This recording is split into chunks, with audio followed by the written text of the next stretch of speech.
Hi guys, Sam again. Welcome back to the spare room. This is just a basic workshop channel update. I try not to do too many of these because I know a lot of you find them a bit boring to see some of the things that I've got and purchases I've made and planned projects and things that will probably never ever happen. But there's a bit to get through and I thought, well, let's put up a video. There will be another Myford Boy engine video out very soon. We're working on bits for that. Have a look, that's over there on that part of the bench. Flywheel's running nice and true. Slowly coming together. But there's a stack load of things that have happened here and I just thought I'd run through them and say thanks to a few people. One of the things that happened was these couple of micrometers came from, I think from Victoria, Australia. One of my viewers, the Instagram friend, Nerd Boy with a 3, sent me a nice email saying, would you have any use for these? And that's a 2 to 3 inch. And a 50 to 75 millimeter. That one's a LS Starrett and that one is Brown and Sharp, I believe. They're both of uncertain origin, but they're both of uncertain age, but they're really nice tools. So I'm very pleased to have them, and that was a really nice present to get in the mail. So big thanks, Nerd Boy, for sending them up, and it really means a lot to have them actually. They've been looked after and they've been treated well, and we need to make a box for them, but that's another project. These come from my friend Gert in Sydney, who had them surplus to requirements, and they're really something I've been looking out for a while. These are 321 blocks. I'm not sure where they've come from or where they were made, but they seem to be pretty accurate all over. I've run the tenths DTI across them and everything looks pretty true, so I'm pretty pleased about having them. You also sent 2 precision squares. This is a 90, this one's a 45 degree one, and a 60-30 one that someone's obviously treasured and made. This one's got Kevin S written on it, EDM etched into the surface. Both nice squares and nice to have.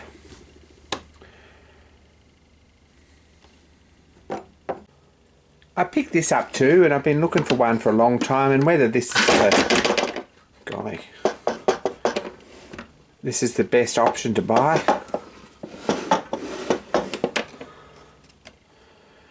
I'm not sure. I could have bought a brand new one for a similar sort of money, made in China with digital readout, and probably it would have been good enough. This is a Starrett. It's a 454 metric at imperial vernier height gauge.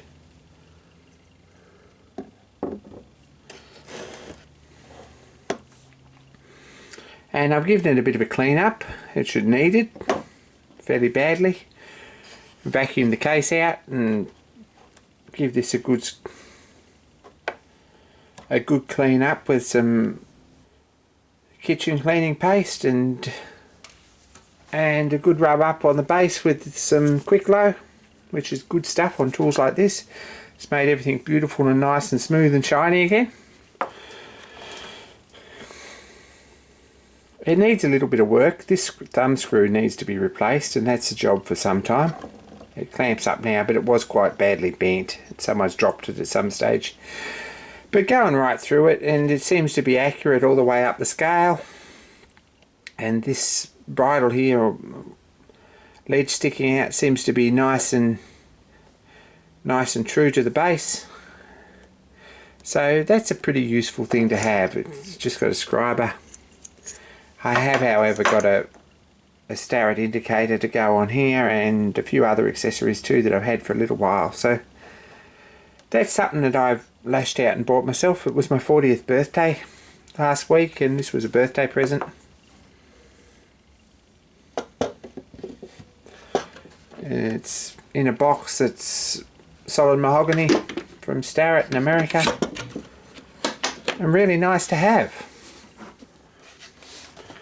Another thing I bought myself was some books. You know what I'm like with books, but I've been looking for this one for a while. And this is Edward Connolly's Machine Tools, Reconditioning and Applications of Hand Scraping. Fascinating book. I've really enjoyed getting into this, and I've read it right through, and I will probably read it again, but this has given me a great insight into scraping and stuff. Of course, that inspired this purchase, which was a new rubstone, which is a cheap Chinese one, and fairly useful for taking burrs off castings after they've been scraped, and probably not particularly useful for anything else, but that's something else I bought. And I've been working on this ankle plate, which was an old casting that I had for a long time here. A friend gave it to me, and thanks John, really appreciate that. But it was out quite a bit, and it still is. When an angle plate's machined, there's a bit of flex usually in your plate, and to take the same cut off here as off there, you've either got to put a jack or something under the middle, or take a very, very light cut, otherwise this will spring. And that's what's happened with this. It's down quite a bit, or actually it's up quite a bit on this side, and I've been scraping it through there. I've got this side sort of somewhere near close, and it still needs to be finished, but it's flat, and this side needs to be done so that it's at 90 degrees, and I've been setting that up. And I might do a video about this a bit later on. This also needs to be set up and machined on the ends because it's never been done. So probably I'll bolt this up and do that. And I was thinking to put a couple of rows of tapped holes through here on each side, just to make it a little bit more useful. So that's a job I've been working on in my spare time. I picked these up. This is Model Engineer Volume 4 from 1901. Awesome projects in this, and I would love to get in and make some of them. There is a construction series on a complete motorbike from 1901, which is a DD pattern tricycle. Nice looking bike, motor and all. I've only got up to brazing the frame in this volume, so I don't think that'll ever happen, but it's fun to read. And I picked up this one too, which is 1913. Lots of cool stuff in here. It's been knocked about a bit more, but a colour supplement from 1913 shows this little petrol engine, which was designed by W.S. Farron, later Sir William Farron, who actually worked on the Vulcan bomber project, among other things. But in 1913, when he was 22, he designed and published this in Model Engineer, which is a little 4-stroke stationary. I've been CADing that up, and I'm not sure if that'll ever happen either, but it's on the list of projects. So I apologise in advance, but the next couple of years, as far as I can see, are going to be back-to-back projects, probably mostly engines. So jump on for the ride and subscribe and all that sort of stuff, because it's probably going to happen, I think. Speaking of which, my friend David Few in Melbourne sent this box. He bought these with the intention of making them at night school, I believe. And he messed one casting up and sort of lost interest, I think. and got sick, probably too. So he said, would you like these? And this is a little Lost Wax cast bronze kit. The flywheel that's very, very similar to a Stewart 10V. A little bit better made, perhaps a little bit more put into it. He's machined the top off this lug and damaged it there, and looks like he's had a loose end mill in a couple of spots, so that's all fixable stuff. But they're really nice castings, and that's probably going to be the next go project. We'll see how we go.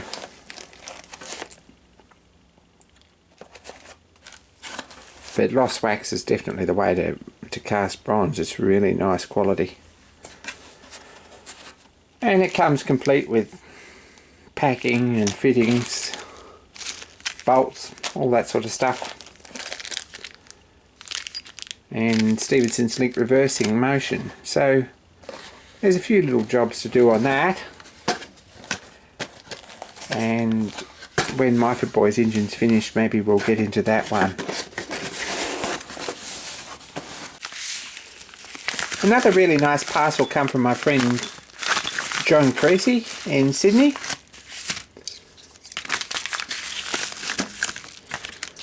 There's some high-speed steel.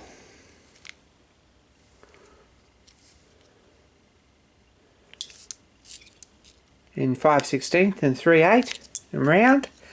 So I've got a job for that. I want to make a decent faceplate fly cutter, so that might be a job for that. And I also probably want to make a decent boring bar for between centres work. So they're really nice to have. Thanks, John, for that. Really appreciate it. And John makes some nice pens. He's got a Myford 7 or 2 Myford 7s now. Have a look at his channel too. Might encourage him to post some more videos. So I don't know what else there is to say. I want to give a shout out to Harry Rodgers, who's one of my subscribers now. Thanks, Harry. He's got a great channel. He's an Englishman. He does a lot of green woodwork and leatherwork and traditional craft work. Great guy, really good channel, worth a look. Probably something that most of you wouldn't look at normally.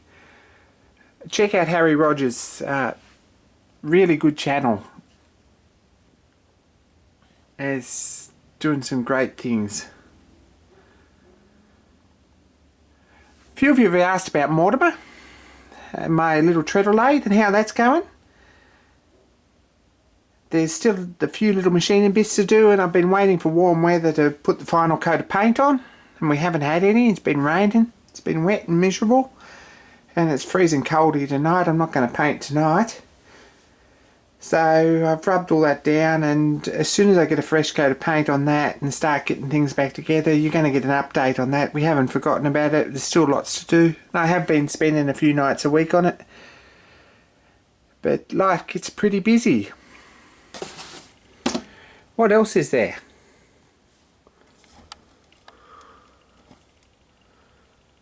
I picked this microscope up. May be of interest to some people. It's a Carl Zeiss Jenner binocular scope or stereoscope. Very, very nice. And I've spent a couple of nights just messing around tidying that up. It needs a little bit of work, but it's pretty sweet. And there might be some workshop applications for that too, I hope. So that was another purchase fairly recently, this week. Anyway, I think that's pretty well covered what we've got to talk about. Thanks for watching, guys, and be kind to each other.